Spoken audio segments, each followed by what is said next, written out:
Bonjour! Welcome back to another Babbling beer review. Yes, welcome back to the King and Dragon. Stupid bit of French there, I don't know what stupid bit of French. My stupid French accent. Sorry, I apologise to anyone that might catch this, it's French. Yeah. Bonjour, oui, oui, oui. Babbling beer reviews. I don't want to be in the end. Yeah, I'm back with a French beer today, so that's what it's all about, and it's Le Good Ale. Le Good Ale. Sounds like Le Good Ale, like a good Le Good Ale. Babbling beer reviews. Have a good ale, or if you're in Australia, it's good ale, mate. Maybe not. Babbling beer reviews. So look good ale. Beer blondie. Also a little beer blonde. And little beer blondies that you get in, used to buy the French ones, or the little bottles in Sainsbury's or Tesco's. It was years ago. Like, they were like £3 for a case of, what was it, 12 or something like that. At little, they were refreshing, you know, nice refreshing little beers when I was young on a hot day. You know, sat in the garden or whatever. And, you know, when you first started drinking, you thought, yes. Especially, you know, when you think you were drinking Carlsberg or Foster's or Budweiser or whatever it was at the time. Horrible. And I realised there's a lot better beer out there than them. Anyway, 7.2%, and it's from the Babbling La Good Ale, or Babbling Good Ale brewery in France, Gay Paris. Oui, oui. Yeah, it's Brasserie Good Ale Avenue Isaac Newton, France. It's a 7.2%, 330 Babbling beer, 33 cl bottle, 7.2. Nice looking bottle. I like the shape of the bottle. Again, another one that sort of caught my eye. Again, I think it was a couple of quid. Where did I get this one? I think it was Morrison's. Was it Morrison's? I think it was Morrison's I picked out from. Nice bottle, there's on the bottle cap there. Looks like, I think it's supposed to be hops and wheat on the top of that. Looking here with the light. It's been in the fridge, it's nice and cold, 7.2. Well, it's much bigger than that when it's that size. Yeah, I think I got it from, I think it was Morrison's. I'm trying to think how much it cost now. It's just over a couple of quid, I think. I did have the receipt somewhere, but check out Morrison's site, type it in, and also go onto their website and check out. You can just type in Google Good Ale Brasserie or Brasserie Good Ale, and they've been around, Good Ale, for many years now, I suppose. Over, what was it, 100 years? I'd have a quick read. Again, you can look around their website. Loads of information, lots of different beers. I've sort of seen this, but never picked it up, and I thought I'll give it a try. When I sort of said, I was looking for something else at the time, and they didn't have it, but they saw this and I thought, you know, oh, that'll do. Over 100 years they've been about. It's still sort of owned by a family, but I think it has changed hands.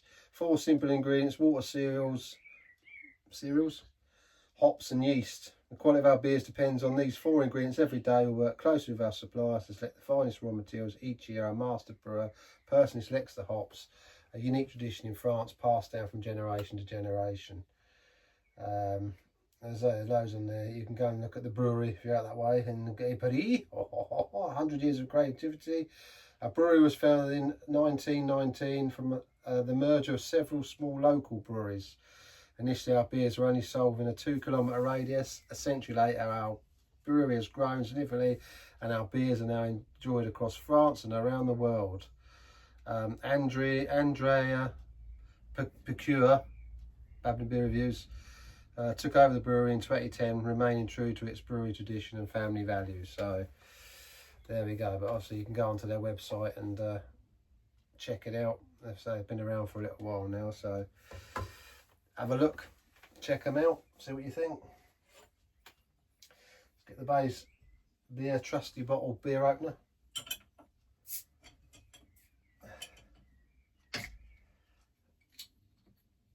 Another one for the post. There's no name on it, but God, I got a waft of that from there straight away. Since I opened it, so you can see some bubbles rising to the top there. Looks quite carbonated. Let's have a little waft of the sniff test to see what it tastes like. Or smells like. We'll get to the taste in a minute. Babbling Beer Reviews.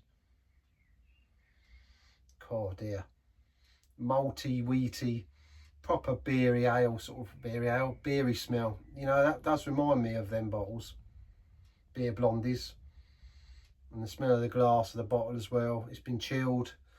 I'd imagine it'd be a lot stronger, but I used to drink that, let's say, when I was younger, and I had that sort of, yeah, that wheaty, malty, beery smell. Almost lagery. Let's do the pour, guys. Let's do the pour. I like that little bottle. It's got a nice little bottle, isn't it? Nice shape. Unusual. Like a little miniature wine bottle, almost. Babbling Beer Reviews. Let's do the pour, guys. The pour. La Goulère, maybe you can, I don't know, is that how you pronounce it? La Goulère. I suppose in a French accent, it probably sounds quite, La Goulère. No, it just don't work, does it? God, that's terrible. Look, not even half a pint, is it? Well, 7.2. Just over half a pint.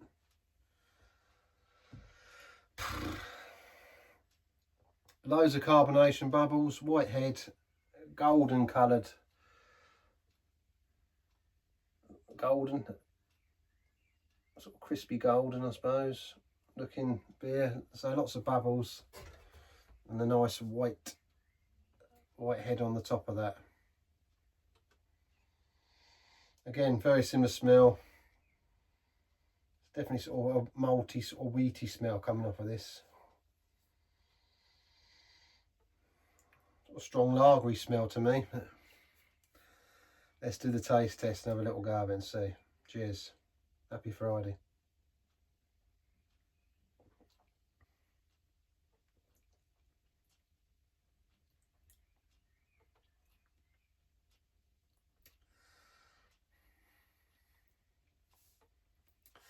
Not too carbonated, which are, you know, looking at the bubbles on there.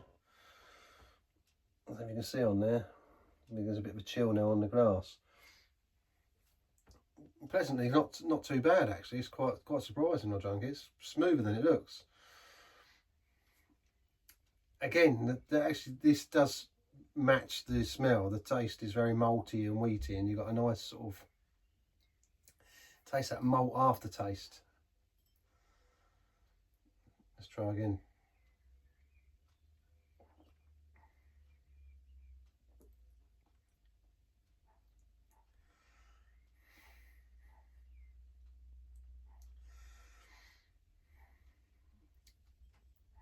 Do you know, I think 7.2%. I was expecting that to really bite back, and it doesn't. Not for me, it doesn't. Again, it's one of them that's very dangerous. You know, if the sun's outside and I'm sitting in a beer garden and they're pouring that from the tap, that's a really refreshing, malty sort of lager. You know, it's got that, well, beer blondie, but I've got to say that's nice. That's a refreshing. If I was having a nice meal out, excuse me,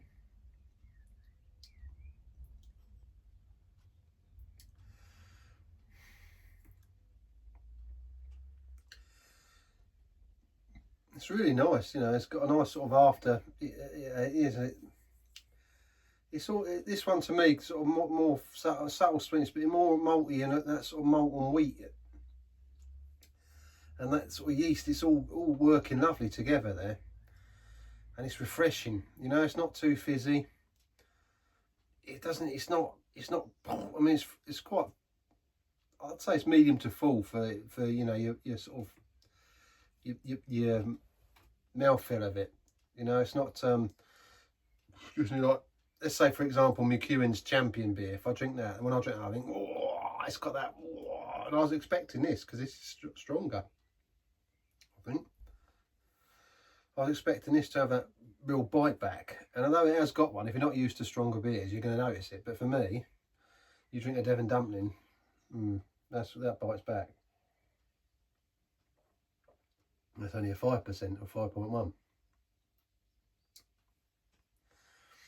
It's got a nice sort of clean, refreshing taste. It's a slight sort of twang on it, but you'd expect it to be much stronger than that at 7.2. It's much better than a lager. It's very moreish. It's got more going on about it as well. It's got, I'm not a lover of lagers, but this, I could happily drink a few of them. Oui, senor. Is it senor? No, it's Spanish, isn't it? Monseigneur. Is that it, Monseigneur? Something like that. Oui. Oh.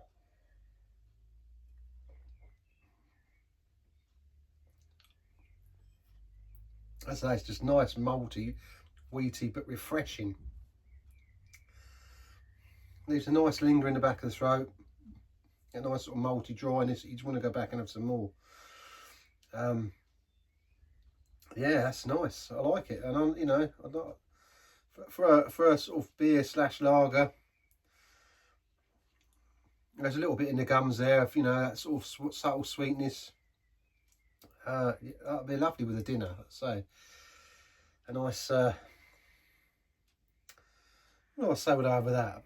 I mean, for me it'd be a steak, but you could have that with I don't know, a sort of complement a nice, a bit of lamb or something. You can have that a lamb shank or something with some potatoes and wash it down with that.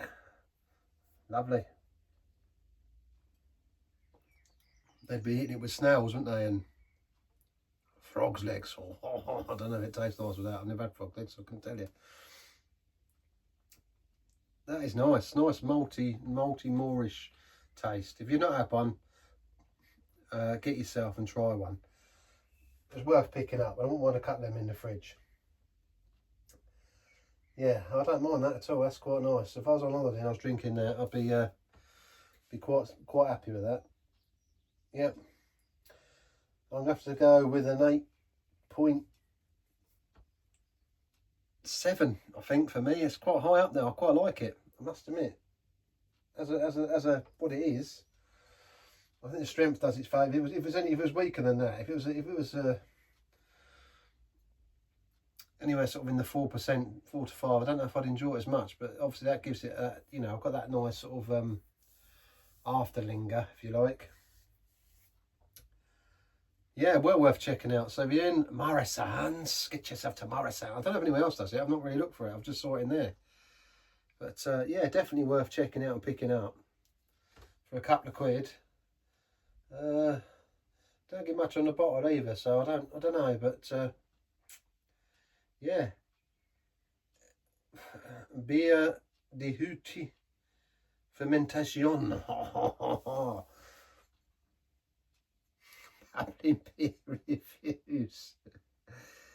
7.2. Yeah, so get one and check it out. See what you think to it. For me, I'll definitely buy it again. Well worth a tasting.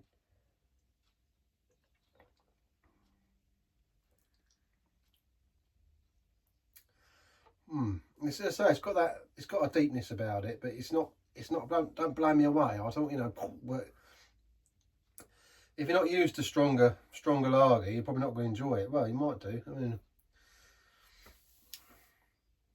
I definitely sort of think it's a nice beer to go with a dinner. Eating a meal, and you're having that alongside a meal. That'd be really enjoyable. I mean, a couple of them probably do you for a night out. You wouldn't want much more than that, I shouldn't think. Babbling beer reviews. Check it out. Right. Thanks for tuning in for another one. I thought I'd get this done, and yeah, have a good weekend, whatever you're doing. England's on tomorrow, so I've decided I'm not going to have a load of beer tonight. I'll save it for tomorrow and have some watching the football. So no Friday night session for me. But I've got some topsail ready for the match, and hopefully soon I'm going to get I think it's Very Dangerous, I think it is, from Leather Bridges I'm looking at. It's a porter. I've never tried that one from them, but I don't quite fancy it. I think when summer come in and it's all, you know, fruits and whatever else, I thought I'd give it a try. So hopefully in the next few weeks I may be getting a box of that and get that on the pump, and we'll see what that's like. So we'll have a look at that. But yeah, and as I say, more to come. I know I keep waffling and babbling about it, but it's the Belgian, I think it is, that one I said about people that have tuned in before, the touch screen, about going down there and having a little look at that, where it's a pub basically, and you can order, I think, order food and that, but you know, you go up to a tablet like you do at McDonald's and order your beer. You must be able to order at the bar, surely. Must be. Who knows? Let's see what happens, come what may, eh? Yes. I'm not one for filming in public, so I'm a bit shy by nature. Wouldn't think it on here, would you? This is why I like doing this, because to me it's just me and that camera. But yeah, in general, when I go out, I don't like bringing attention to myself. So that's what puts me off going up the road. I'd love to do more, and as me confident, if I can get some confidence and do it, I'll do it. People are looking, I think you're nuts, you know, because you're filming. But then again, you know, this social media, vlogging, YouTubing, it's big business now. You know, people do it. They must be used to. People see people doing it all the time, don't they? These youngsters live on these things, don't they? So it'd be worth doing, just to because this county's got so much to offer. It's food and drink, and you know, it's history. There's microbreweries, breweries down here of old, pubs down here. I mean, the Blue Anchor that's down west, that's been brewing beer for donkey's years. I mean, I would like to go down there, because they've still got the brewery at the back of the pub, and they do their own Spingo ales. It's Spingo. There's 3 different Spingo ales. I'd like to go down there and do that. I think that'd be nice. Bit of old, you know, old traditional ale, and have a look at that. And we can have a look around the pub as well, you know. Just little things like that, just, you know, bring a bit more to the channel than me just sitting here babbling beer reviews, babbling away at you in my, I know, I do love my little pub, you know, but, you know what I mean, get out and let's do something different. Cheer, guys, anyway, thanks very much for tuning in. 17 minutes of babbling and waffling.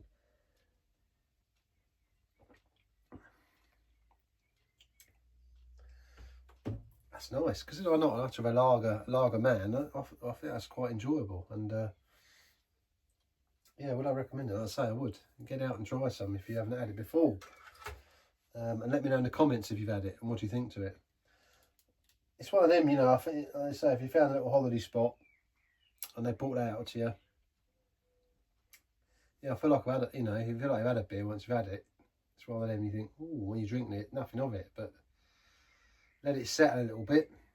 So yeah, that's why that Devon dumpling's good like that, because that gets me like that. You're drinking it and you think, oh, and then if all of a sudden you realise you've had one too many and you think, oh dear. Or when you talk to somebody and, you know, your face starts to do that, you know, where it folds in on itself and you know what I'm talking about. Take it easy, guys. See you soon for another Babbling beer review.